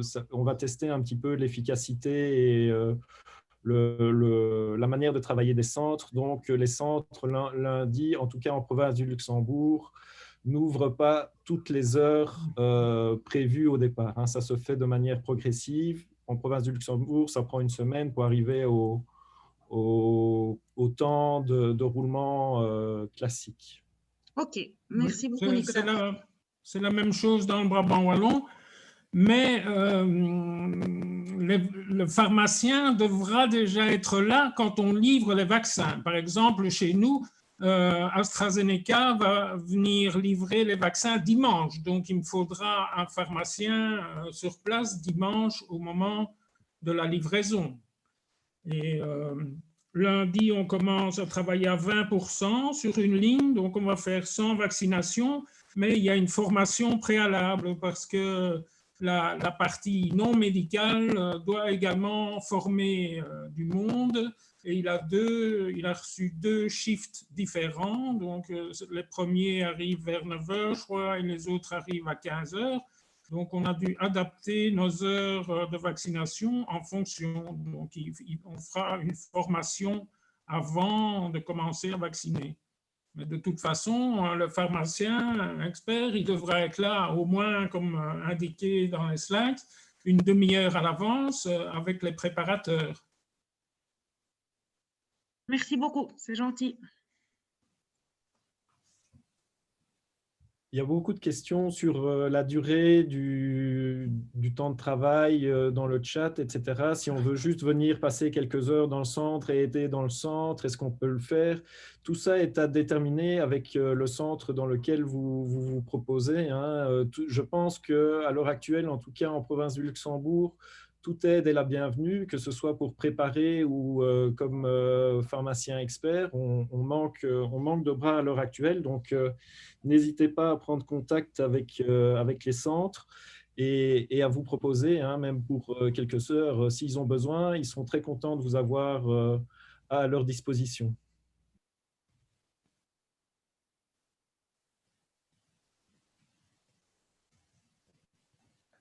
Moi, j'ai une question RH, mais je ne sais pas si on m'entend et si je peux parler maintenant ou pas. Oui, oui. Oui, en fait, donc, je suis pharmacienne et je travaille en temps plein toute la semaine. Du coup, je m'étais proposé, mais que pour les samedis et dimanches, de livres ou enfin, même après journée, je travaille quand même jusqu'à 20h qu'on ouvre jusque-là. Ça veut dire que là, du coup, ça ne sert à rien finalement ce que j'ai fait parce que, comme j'ai compris, les centres de vaccination ne vont pas ouvrir les samedis et dimanches. Et du coup, je me demandais si je prends des jours de congé que de toute façon, je ne sais pas utiliser, est-ce que je peux aller sur ces jours de congé au centre de vaccination ou c'est illégal ça? Au niveau croisement d'horaire, enfin voilà. Certains centres ouvrent le samedi, hein, donc ça dépend un petit peu de chaque centre, hein. Les horaires sont variables en fonction des centres, hein. Il y a des centres, il y a des grands centres, des petits centres, et certains ont des horaires plus larges que d'autres. Maintenant, je ne saurais pas vous répondre pour la question des congés, c'est peut-être à déterminer avec le comptable du centre. Hein, cela. D'accord. Ok, merci.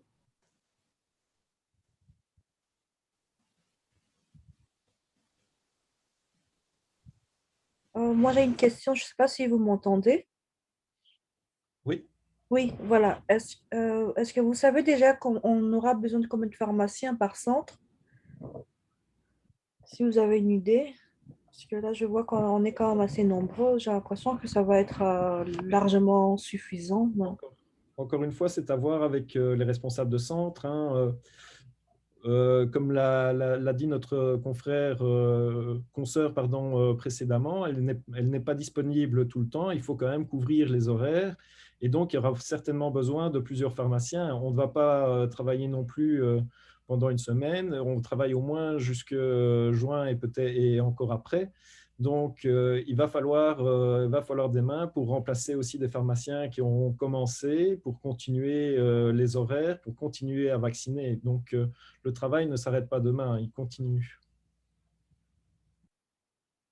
Merci. Moi, j'aurais encore une dernière question. Si jamais donc on est appelé à donner un coup de main comme pharmacien ou pharmacien expert, j'espère qu'on aura suffisamment de temps quand même pour se mettre à jour par rapport à tout ce qui a été présenté là aujourd'hui, de bien noter cela, de bien mémoriser cela pour être effectif et efficace le jour J. J'espère que ce n'est pas la veille pour le lendemain à 9 h.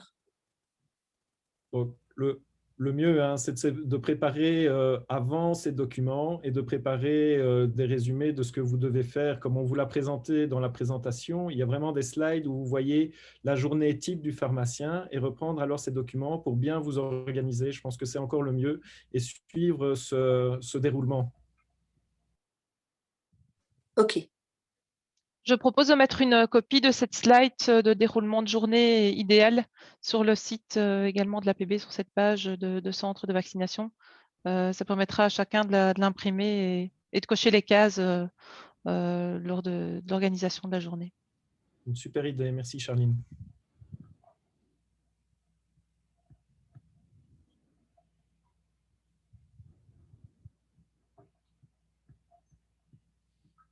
Je ne sais pas s'il y a encore des questions. Alors, je rappelle aux pharmaciens qui ne seraient pas encore inscrits et qui souhaiteraient être candidats pharmaciens experts de le faire hein, dans leurs unions ou via les sociétés coopératives. Car c'est grâce à ces listes qu'on pourra fournir aux médecins les candidats pharmaciens au poste de pharmacien expert ou même en tant que préparateur, pharmacien volontaire, etc. Pour certains, en fait, moi j'ai cru comprendre, excusez-moi, pour certains pharmaciens qui travaillent dans des sociétés ne peuvent pas s'inscrire dans dans les unions. Je ne sais pas si que fait-on si on travaille par exemple dans une Lloyd ou dans une Multipharma, un truc comme ça? Vous travaillez dans une société coopérative, vos Oui. responsables de société coopérative, vous pouvez vous adresser à vos responsables de société coopérative qui prendront en compte votre candidature. Tout ce qui a été discuté avec la VIC l'a été en présence de vos responsables et donc n'hésitez pas à prendre contact avec eux.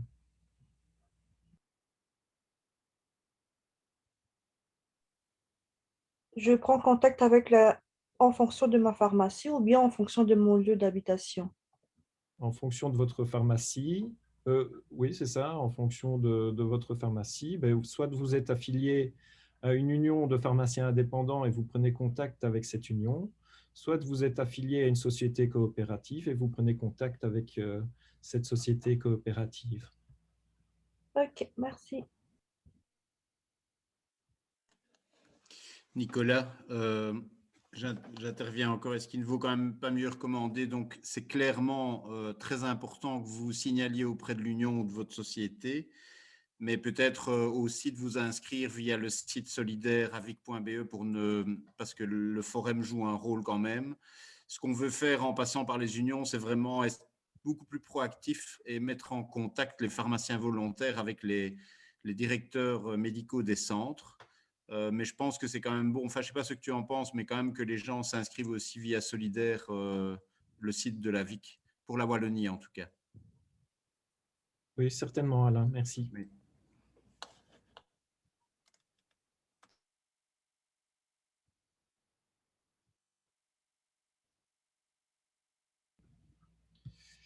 Je vois qu'il y a encore une question d'Evelina et puis on va tout doucement clôturer la soirée parce qu'il est déjà tard.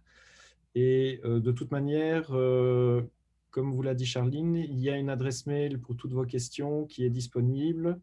N'hésitez pas à poser vos questions plus tard ou même quand vous serez en exercice en tant que pharmacien expert. On essaiera de répondre le plus vite possible à votre question. Evelina, oui? Bonsoir, merci beaucoup pour la présentation. Je voulais demander, est-ce que pour la Wallonie, l'inscription via AVIC, c'est suffisant ou il faut encore s'inscrire via l'Union? Alors, l'inscription via l'AVIC est certainement suffisante, mais pour être sûr que les responsables des centres médicaux aient vos coordonnées, on insiste pour que vous vous inscriviez aussi via votre union, puisque nous allons transmettre ces listes alors aux responsables des cercles de médecine générale. D'accord, merci beaucoup.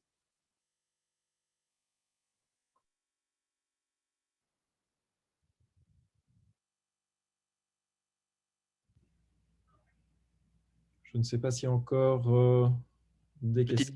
Toute petite dernière, au niveau des préparateurs, est-ce que les assistants en pharmacie peuvent faire la préparation? Oui, tout à fait. Il est prévu que les assistants ainsi que les stagiaires en dernière année de pharmacie peuvent aider dans un centre de vaccination en effectuant les préparations. Tout à fait. On a une idée du barème pour les assistants? Alors, c'est le barème qui est prévu pour les préparateurs, hein, aussi bien les préparateurs que les vaccinateurs. Si vous étiez amené à vacciner, ce serait au barème de 40 € par heure. Ok, merci beaucoup. 47, je crois. Oui, c'est possible. Donc, le barème de 80 € par heure, lui, est prévu pour le pharmacien expert ou le médecin.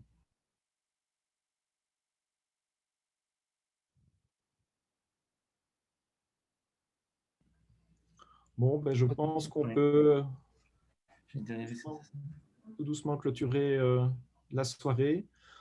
Encore une fois, je vous remercie pour votre présence, pour votre disponibilité et surtout pour votre motivation. C'est quand même un message très clair vis-à-vis des instances, comme quoi nous sommes disponibles et nous sommes prêts à relever le défi. Je vous félicite déjà et je vous encourage vivement pour votre travail que vous allez effectuer en centre de vaccination. Bonne soirée, merci. Excusez-moi, j'ai une dernière question parce que j'avais entendu dans… Oui, monsieur Deron, bonsoir. Excusez-moi de vous déranger encore une dernière fois. J'avais entendu dans la présentation, à un certain moment, tout au début, que le pharmacien pourrait être, ou alors j'ai mal compris, en ligne de la vaccination ici, dans le centre de vaccination. Est-ce que ça a été autorisé ou pas? Ou j'ai mal compris? Alors, le pharmacien pourrait être amené à vacciner sous la responsabilité d'un médecin au même titre que les autres prestataires qui pourraient être amenés à vacciner, que ce soit un dentiste, un infirmier, etc. À ce moment-là, c'est une avancée remarquable. Quelle est la formation qu'on pourrait revendiquer pour cette vaccination? Donc, il y a une formation qui est en cours au sein de la SSPF, qui est composée d'une partie théorique et d'une partie pratique, et qu'on conseille évidemment vivement de faire. Ok, super. Merci. Je vous en prie. Il y a déjà 1500 inscrits aux formations de la SSPF qui comportent 3 modules, le théorique et 2 modules pratiques. On va recevoir le calendrier des formations pratiques demain.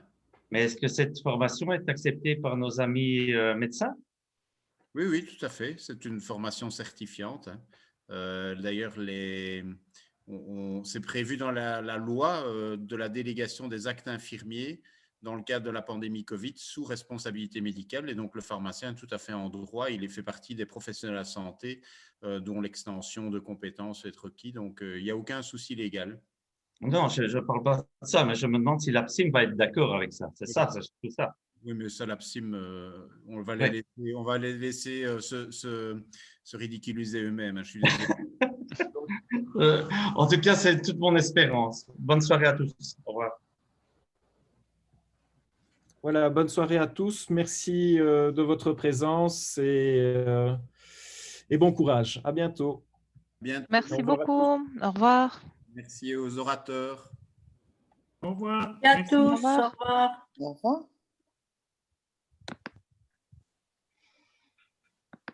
Hmm.